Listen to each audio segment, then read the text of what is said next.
नमस्कार, जन टीवी उत्तराखंड में आप सभी का स्वागत है। मैं हूं आपके साथ सुनिधि शुक्ला। बुलेटिन की शुरुआत से पहले एक नजर हेडलाइंस पर। केंद्रीय बजट में रेल सुविधाओं के विकास के लिए 5,000 करोड़ का प्रावधान। सीएम धामी ने पीएम और वित्त मंत्री को दिया धन्यवाद। कहा, निसंदेह राज्य में सुविधाओं का होगा विस्तार।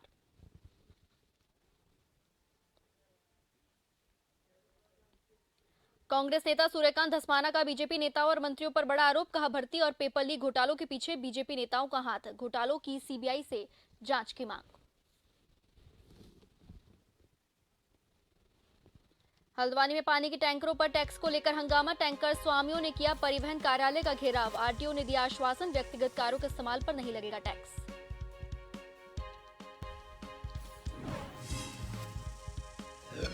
उत्तराखंड में प्रदूषण कम करने को लेकर परिवहन विभाग ने कसी कमर। ग्रीन एनर्जी पर फोकस। 10 साल से ज्यादा पुराने ऑटो और विक्रम पर लगेगी रोक।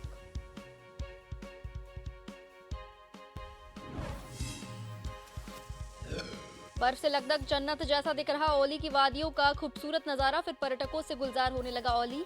बर्फबारी से सैलानियों के चेहरे पर आई मुस्कुराहट।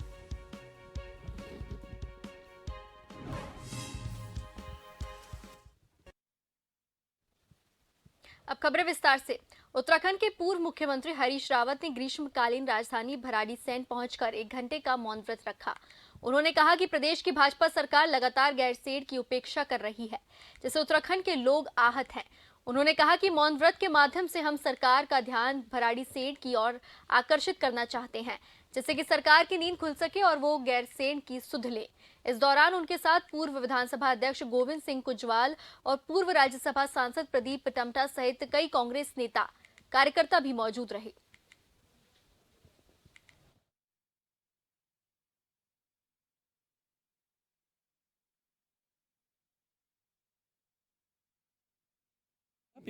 एक लड़ाई चल रही है संवैधानिक लोकतंत्र को बचाने की, संसदीय लोकतंत्र को बचाने की, लोकतंत्र को बचाने की,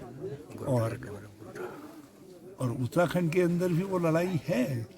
उसका ये बानगी है कि जिस तरीके से एक भूतपूर्व मुख्यमंत्री को और एक भूतपूर्व विधानसभा अध्यक्ष को विधानसभा के मुख्य परिसर में मौन व्रत रखने से रोका गया, इन स्थितियों के खिलाफ, इन हालात के खिलाफ राहुल गांधी जी के नेतृत्व में लड़ रहे हैं, कांग्रेस के नेतृत्व में लड़ रहे हैं। इस प्रदेश के अंदर भी, पूरे देश के अंदर भी जिस तरह से संवैधानिक व्यवस्था को ध्वस्त करने का प्रयास किया, उसका जीता जागता उदाहरण इस भराड़ीसैंण में भी हमको झेलने को मिला है। हम केवल 1 घंटे का उपवास करना चाहते थे और जो ग्रीष्मकालीन राजधानी यहाँ घोषित की गई है वो कितने आगे बढ़ी उसको देखना चाहते थे। जोशीमठ आपदा को लेकर जहां प्रदेश सरकार अपनी पीठ थपथपा रही है, तो वहीं विपक्ष पर भी आरोप लगाने के साथ विपक्ष को सलाह दी कि वो जोशीमठ में आई आपदा पर किसी भी प्रकार की राजनीति ना करे। हाल ही में बीजेपी के प्रदेश अध्यक्ष महेंद्र भट्ट ने कांग्रेस पर तीखा प्रहार करते हुए कहा कि जोशीमठ आपदा पीड़ित लोगों के लिए सरकार हर संभव प्रयास कर रही है, लेकिन कांग्रेस इस पर राजनीति करने से बाज नहीं आ रही। तो वहीं पीसीसी अध्यक्ष करण मेहरा ने जवाबी हमले में कहा कि अगर वहां के लोगों की मदद करना राजनीति है तो हम राजनीति कर रहे हैं। उन्होंने कहा कि जब महेंद्र भट्ट खुद बद्रीनाथ विधानसभा के विधायक थे, तब वहां के लोगों ने विधायक से गुहार लगाई और 2021 में जब टर्नल में पानी भर जाने से शहर को खतरा बताया।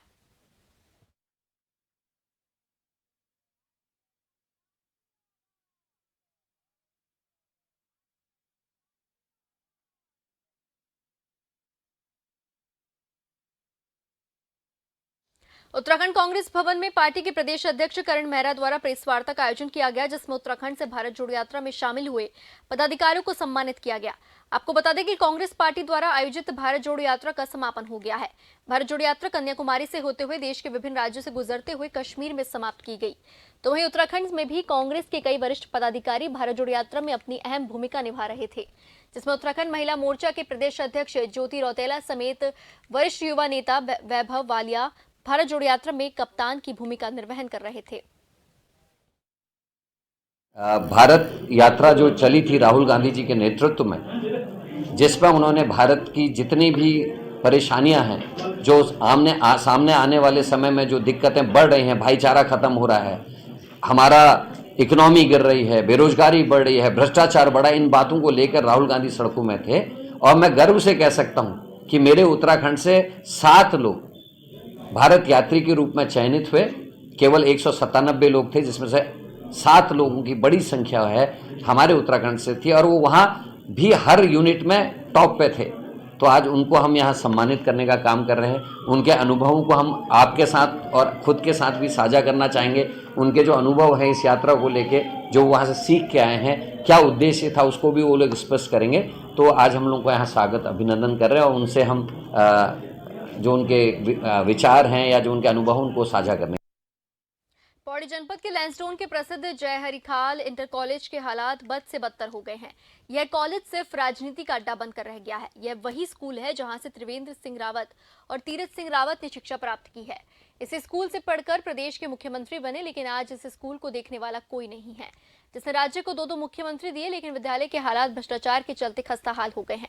मरम्मत के नाम पर घोटाले हो रहे हैं। भ्रष्टाचार को लेकर कुछ दिनों पूर्व यहां के स्थानीय विधायक ने सरकार को एक पत्र भी लिखा था कि इस मामले में जांच होनी चाहिए। तो आज उसी क्रम में कांग्रेस की नेता अनुकीर्ति गुसाई ने जयहरीखाल इंटर कॉलेज पहुंचकर 64 के खिलाफ आवाज उठाई।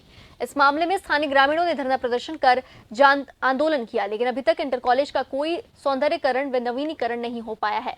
जबकि सौंदर्यकरण व नवीनीकरण के लिए 5.5 करोड़ रुपए प्रदेश सरकार और निजी संस्था की तरफ से स्वीकृत हुए हैं।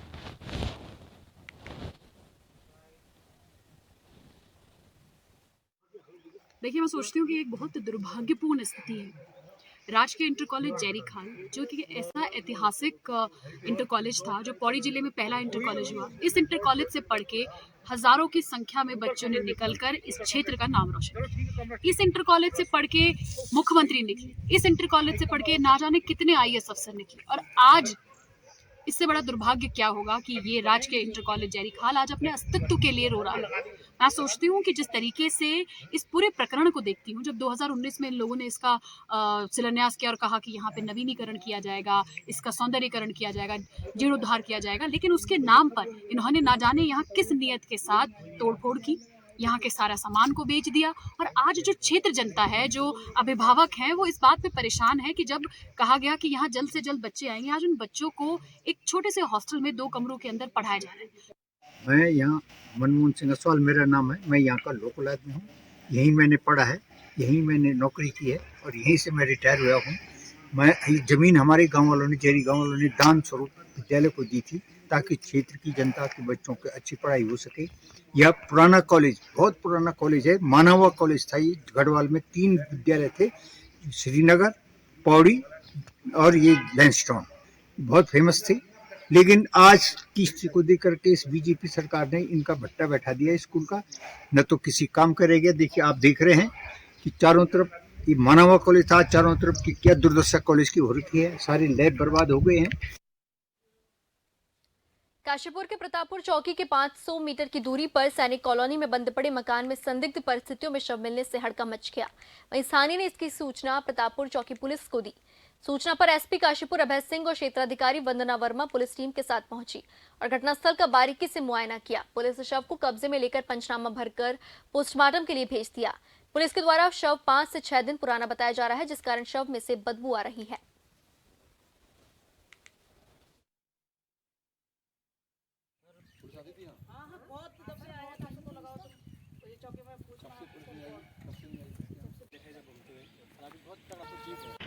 सर, इन्हों का 8-10 दिन से फ़ोन नहीं लग रहा था सर। तो हमने फ़ोन मिला रहे थे, तो हमने मौसी जी को फ़ोन किया, तो वो कल आके उन्होंने देखा यहाँ, तो इन्होंने झाँक के देखा तो कमरे में से बदबू सी आ रही थी और मक्खी भी नक रही थी। तो हम लोग आज आए, तो पहले चौकी गए, बदबू आ रही थी तो सर आए लोग, फिर सर लोगों ने देखा तो अंदर उन्होंने की डेड बॉडी मिली है सर, बेड के नीचे दबी हुई। सूचना पे हमारी जब यहाँ पे टीम पहुँची तो जाहिरा तौर पे तो कोई नहीं दिख रहा था, लेकिन लास्ट में हमने जब इनका इसमें एक बेड भी है जो अंदर कमरा, उसमें उस बेड को खुलवाने पे एक उसमें स्मेल आनी शुरू हुई, तो देखा गया कि एक व्यक्ति पड़ा है जिसकी बॉडी हाफ डिकम्पोज हो चुकी है। अभी हमारी एफएसएल टीम भी पहुंच रही है यहाँ पे। देखने के बाद फिर इसको हम पंचायतनामा पोस्टमार्टम की कार्रवाई करेंगे। प्रारंभिक तौर पे जिस तरीके से डेड बॉडी मिली है दीवान बेड के अंदर तो संदेहास्पद है। सभी पक्षों पे इनके सीडीआर से लेकर के अन्य सारी संभावनाओं पे हम करके और इसकी इन्वेस्टिगेशन करेंगे। आम आदमी पार्टी के समन्वयक ज्योत सिंह बिष्ट कोटद्वार पहुंचे, जहां उन्होंने आप पार्टी की जिला स्तर पर 22 संगठन इकाइयों की बैठक की शुरुआत की और आगामी निकाय चुनाव की तैयारी को लेकर कार्यकर्ताओं के साथ चर्चा की। इस दौरान आप पार्टी के समन्वयक ज्योत सिंह बिष्ट ने कहा कि नगर क्षेत्र की विभिन्न समस्याओं को संकलित करने का काम करेंगे और साथ ही कहा कि विधानसभा के चुनाव में जो कमी रह गई थी उसको दूर कर आगामी निकाय चुनाव में पूरा करेंगे। जनता भाजपा और कांग्रेस के मोहजाल से निकलकर आप पार्टी का साथ देगी। आम आदमी पार्टी ने जिला स्तर पर जो हमारी 22 संगठन की इकाइयाँ हैं उनकी बैठकों की शुरुआत की। आज कोटद्वार में मेरी तीसरी बैठक है और इन बैठकों में हम संगठन के गठन की प्रक्रिया का समीक्षा करने के साथ साथ आगामी जो निकाय चुनाव है उन निकाय चुनाव में पार्टी की तैयारियां क्या हैं उसकी भी समीक्षा कर रहे हैं और उसके साथ साथ जो नगर क्षेत्र की विभिन्न प्रकार की समस्याएं, चाहे वो साफ़ सफाई की हो, चाहे वो सड़क के गड्ढों की हो, नालियों की सफाई की हो, सीवर लाइन की हो, इन सब चीज़ों को समस्याओं को भी संकलित करने का काम करें। मुख्यमंत्री पुष्कर सिंह धामी ने उत्तराखंड में रेल सुविधाओं के विकास के लिए केंद्रीय बजट में 5,004 करोड़ रुपए का प्रावधान किए जाने के लिए प्रधानमंत्री नरेंद्र मोदी और केंद्रीय वित्त मंत्री निर्मला सीतारमण का विशेष धन्यवाद और आभार जताया है। सीएम धामी ने कहा कि इससे निस्संदेह राज्य में रेल सुविधाओं का विस्तार होगा, यात्री सुविधाओं में वृद्धि होगी। प्रदेश में 11 प्रमुख रेलवे स्टेशन का पुनर्विकास किया जाएगा। देहरादून और हरिद्वार रेलवे स्टेशन को विश्व स्तरीय रूप भी दिया जाएगा। रेल सुविधाओं को लेकर किए गए प्रावधानों से यात्रियों को काफी सुविधा मिलेगी। वन स्टेशन वन प्रोडक्ट योजना से राज्य के स्थानीय उत्पादों को भी प्रोत्साहन मिलेगा।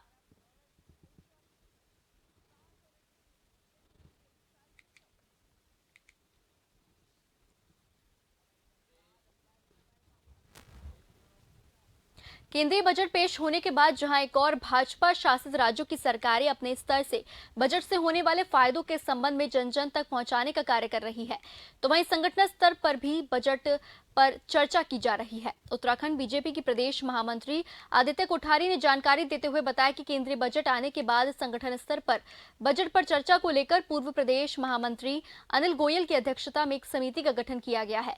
यह समिति मंडल व बूथ स्तर तक पार्टी कार्यकर्ताओं के द्वारा बजट पर चर्चा कर बजट में किए गए जनहित के प्रावधानों को जन जन तक पहुंचाने का कार्य करेगी। आगे उन्होंने कहा कि यह बजट आम जनमानस, पेंशन भोगी युवा वर्ग सभी के लिए कारगर साबित होगा।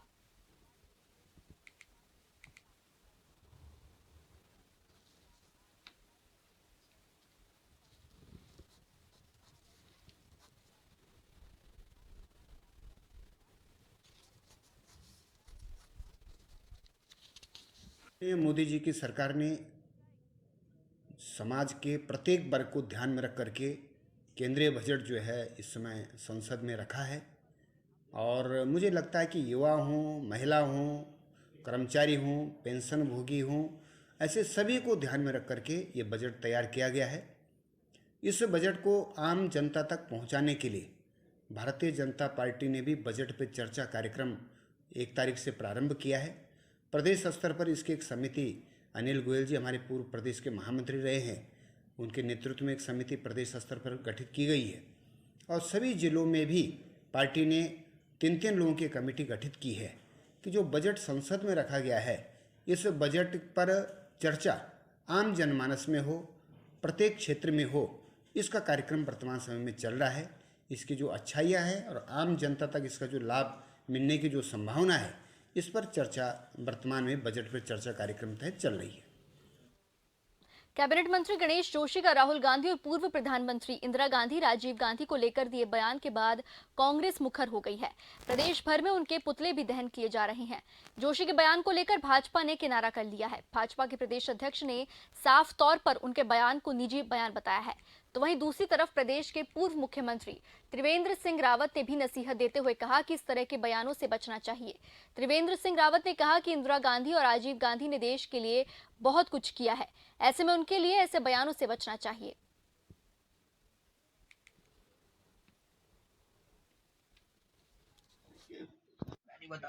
इंदिरा जी हों चाहे राजीव जी हों, उन्होंने देश को कुछ दिया है।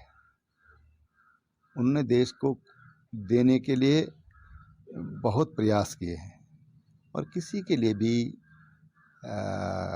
ऐसी भाषा कोई भी हो, मैं समझता हूँ कि उचित नहीं है।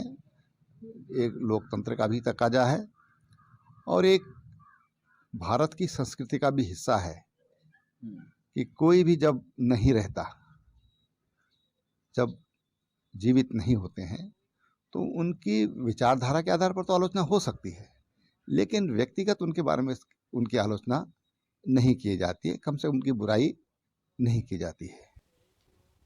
कांग्रेस नेता सूर्यकांत धस्माना ने कहा कि राज्य में जो भर्ती घोटाला हुआ है, जो पेपर लीक घोटाला हुआ है, इसके पीछे भारतीय जनता पार्टी के नेताओं का और मंत्रियों का हाथ है। ये बात इस चीज से साबित हो रही है कि राज्य में एक के बाद एक भर्ती घोटाले हुए हैं। उनके जितने भी अभियुक्त हैं, उनकी एक के बाद एक जमानत हो रही है। वहीं दिखावे के लिए रोज ये सुनने में आता है कि मुख्यमंत्री हो रहे घोटाले के कारण नाराज हो गए हैं, लेकिन मुख्यमंत्री की नाराजगी का किसी पर असर नहीं हो रहा। कांग्रेस पार्टी ये मांग कर रही है कि हाईकोर्ट के सिटिंग जज की निगरानी में सीबीआई के द्वारा इस मामले में जांच होनी चाहिए।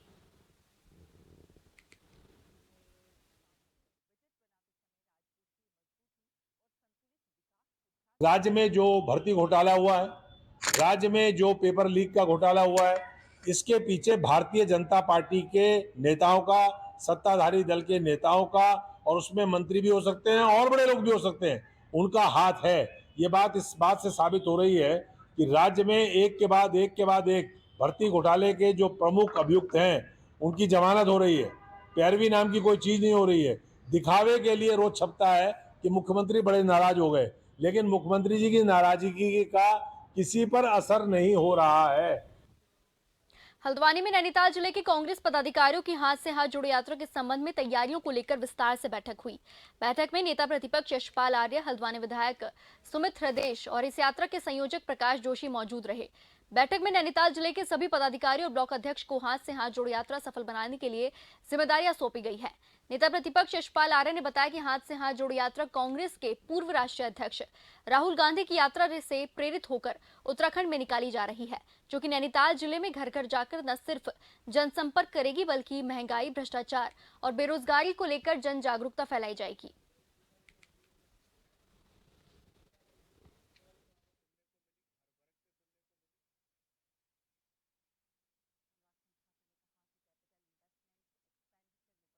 मेरी बातें में इसको निथापन दीजिएगा। कांग्रेस ने हमेशा एकता का संदेश दिया है, भाईचारे का संदेश दिया है और कौमी एकता का संदेश दिया है, और इसी संदेश को लेकर अब जाना चाहते हैं बूथ स्तर तक। ब्लॉक इकाइयाँ हैं, प्रदेश कांग्रेस समिति के जो हमारे सदस्य हैं, जो हमारे वहाँ के स्थानीय विधायक हैं या पूर्व विधायक हैं, जो हमारे पदाधिकारी हैं, वो जाएंगे, बूथ स्तर तक जाएंगे, चौपाल लगाएंगे और वहाँ पर हम अपने कांग्रेस के योगदान के बारे में, कांग्रेस की भूमिका के बारे में, कांग्रेस का जो इतिहास है स्वतंत्रता संग्राम का, उसके बारे में बताएंगे। और हम ये भी बताएंगे कि कांग्रेस ने आज़ादी के बाद देश के निर्माण में, देश के विकास में क्या भूमिका रही है। यात्रा थी, जैसे कि राहुल गांधी जी ने भी स्पष्ट किया कि वो एक वैचारिक यात्रा थी, आध्यात्मिक यात्रा थी, देश को समझने की यात्रा थी। वो एक अलग संकल्प के साथ वो यात्रा थी। ये यात्रा एक राजनीतिक कार्यक्रम है, हाथ से हाथ जोड़ो कार्यक्रम, जिसमें कांग्रेस के तमाम कार्यकर्ता हर बूथ पर और उस बूथ के हर घर में जाके और एक एक घर जाके जनसंपर्क करके, लोगों से मिल के, दरवाजे को खटखटा के, और जो भी उस घर में, उस घर के स्वामी हैं, उस घर के लोग हैं, उनसे बातचीत करने का कार्यक्रम है, उनसे संपर्क करने का। इस तपस्वी भाव से, तपस्या त्याग भावना से राहुल जी ने भारत जोड़ो यात्रा का सफल संचालन करा। उनके नेतृत्व में हजारों लाखों लोगों ने उसमें सहभागिता, प्रतिभागिता करी। उसी श्रृंखला में हाथ से हाथ जोड़ो कार्यक्रम, बूथ बूथ, घर घर तक उनका संदेश, एक केंद्रीय चार्जशीट, एक प्रांतीय चार्जशीट, और अभी मैं सुझाव देने वाला हूँ विधानसभा वार भी चार्जशीट बनाकर वहाँ पे भेजनी है। और हर घर पे जब कांग्रेस का कार्यकर्ता पहुँच जाएगा, आज कठिनाई का समय जनता के सामने, चरम सीमाएं पार कर चुकी महंगाई, बेरोजगारी, भ्रष्टाचार, भर्ती माफिया इस प्रदेश पे हावी है। जोशीमठ पे इतना बड़ा संकट आया हुआ है। जोशीमठ पहुंचे भाजपा विधायक भोपाल राम तमटा ने जोशीमठ नगर में पहुंचकर सबसे पहले सभी वार्ड का निरीक्षण किया और साथ ही साथ पीड़ित परिवारों का हालचाल भी जाना। जिसके बाद विधायक भोपाल राम टमटा ने जहां जहां पीड़ित परिवारों के लिए प्री फैब्रिकेटेड हट निर्माण कार्य किए जा रहे हैं वहां प्री फैब्रिकेटेड हट का जायजा लिया। इस दौरान विधायक भोपाल राम टमटा पशु शेल्टर निर्माण कार्य का जायजा लेने के लिए भी पहुंचे। विधायक ने कहा कि सरकार लगातार पीड़ित परिवारों के बारे में सोच रही है और हर पल सरकार पीड़ित परिवारों के साथ खड़ी है।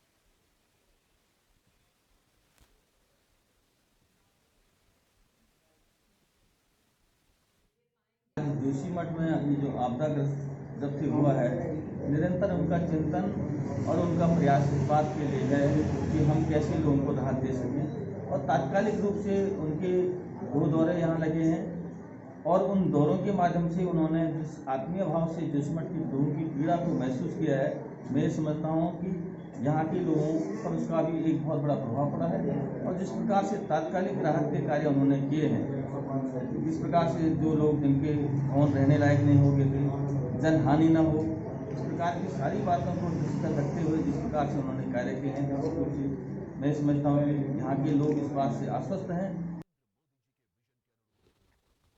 कैबिनेट मंत्री सतपाल महाराज ने अपने गढ़वाल भ्रमण कार्यक्रम के तीसरे दिन जनपद टिहरी को सिंचाई, सड़क और पंचायती राज विभाग की 13 करोड़ 12 लाख 85 हजार की 11 विकास परियोजनाओं को सौगात देने के अलावा पंचम राज्य वित्त आयोग से प्राप्त 12.46 करोड़ की धनराशि की द्वितीय छमाही किस्त का ग्राम पंचायतों के खातों में ऑनलाइन हस्तांतरण किया।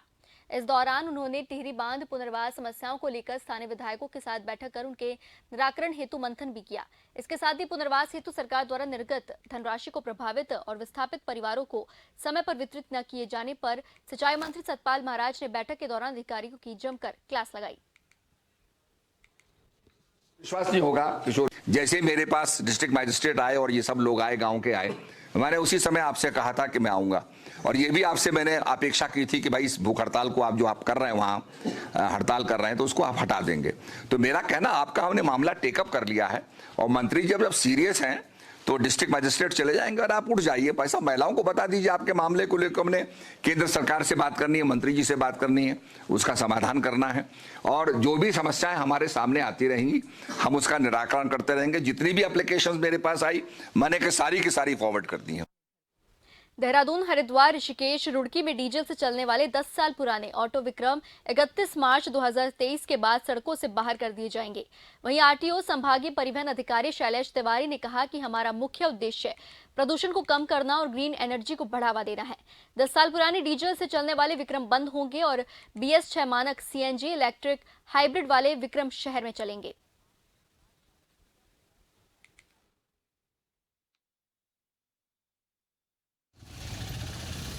कि हमारा मुख्य उद्देश्य है कि पॉल्यूशन को कम करना और ग्रीन एनर्जी को बढ़ावा देना।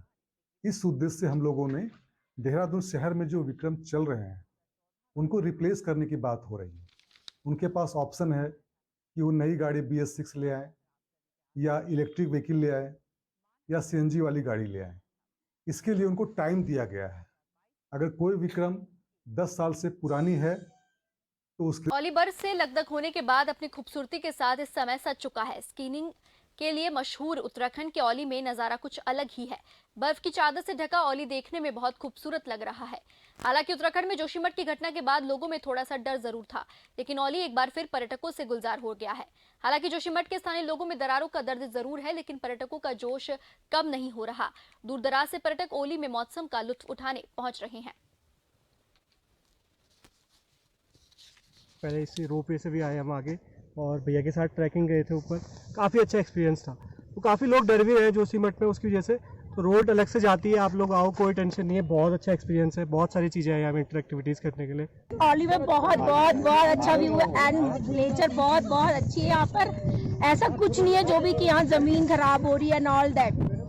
ओके, और हम लोग राजस्थान जयपुर से आए और हमारे साथ पूरा ग्रुप है और हमें बहुत मजा आ रहा है यहाँ पर। हम यहाँ बहुत एंजॉय कर रहे हैं। अभी जैसे कि अभी बताया जा रहा था जोशीमठ में जमीन दस रही, ये हो रहा है वो हो रहा है, ऐसा कुछ भी नहीं है। यहाँ एंजॉय करने का माहौल है, बहुत सारे टूरिस्ट आ रहे हैं, एंजॉय कर रहे हैं। आप भी आइए, एंजॉय कीजिए, फुल मज़ा है यहाँ पे। हमने मन बनाया और हम आए और हमने देखा इतना अच्छा नेचर हम एंजॉय कर रहे हैं यहाँ पे। आप सब भी आइए, डरने की कोई बात नहीं है और सब कुछ सेफ है और हम इतने अच्छे तरीके से यहाँ एंजॉय करके जा रहे हैं। आप लोग भी आइए और एंजॉय कीजिए इस नज़ारे को। और हमें बहुत अच्छा लगा, बहुत ज़्यादा अच्छा। बर्फ़बारी बहुत थी यहाँ और हमारे गाइडेंस जो थे संजय, उन्होंने हमें गाइड किया कि यहाँ से यहाँ तक क्या अलकनंदा पीछे दिख रही है। वहाँ पे जैसे देवभूमि की सबसे ऊंची वो है चोटी, उसको दिखाया और चारों तरफ बर्फ़ है। यहाँ पे बहुत ही मज़ा आया, बहुत ज़्यादा हमें एडवेंचर करने को मिला। देखा कि जोशीमठ में कुछ इश्यूज आए थे, बट उसके बाद भी हमने मतलब यहाँ पर अपना विजिट का प्लान किया। काफ़ी अच्छा हमारा मतलब यहाँ पर हमारा व्यू रहा और हमें भी काफ़ी इंजॉय करके आए हैं। इस वक्त हम लोग मौजूद हैं विश्व की सबसे खूबसूरत जगह औली में, जिस औली का दीदार करने के लिए यहाँ पर पर्यटक हर दिन पहुँचते हैं। बड़ी बात तो यह है कि इस वक्त औली पर्यटकों से गुलजार हो पड़ा है। चारों तरफ बस दिखाई दे रहे हैं तो पर्यटक ही पर्यटक। और बड़ी बात तो यह भी है कि औली में इस वक्त आधा फीट से अधिक बर्फ जमी हुई देखी जा सकती है। सामने की तस्वीरें मैं कैमरामैन साथी से गुजारिश करूंगा कि जरा दिखाएं। सामने की तस्वीरें हैं, एक्सक्लूसिव तस्वीरें हैं, देख सकते हैं औली की, जहां पर ऊपरी साइड में देख सकते हैं 1 फीट से अधिक बर्फ देखी जा सकती है। देख सकते हैं ताजी तस्वीरें हैं, ये ऊपर देख सकते हैं किस तरह से पर्यटक बर्फ के साथ खेलते हुए यहाँ पर साफ साफ देखे जा रहे हैं। अगर सामने देख सकते हैं, यहाँ से पूरी पहाड़ियाँ देख सकते हैं किस तरह से पहाड़ियाँ इस वक्त बर्फ से ढके हुए नजर आ रहे हैं, जिस कारण औली इस वक्त बेहद खूबसूरत दिखाई दे रहा है। कैमरामैन साथी रुपेश चौहान के साथ नवीन सिंह, औली। इन्हीं सब खबरों के साथ फिलहाल के लिए जन टीवी उत्तराखंड में बस इतना ही। नमस्कार।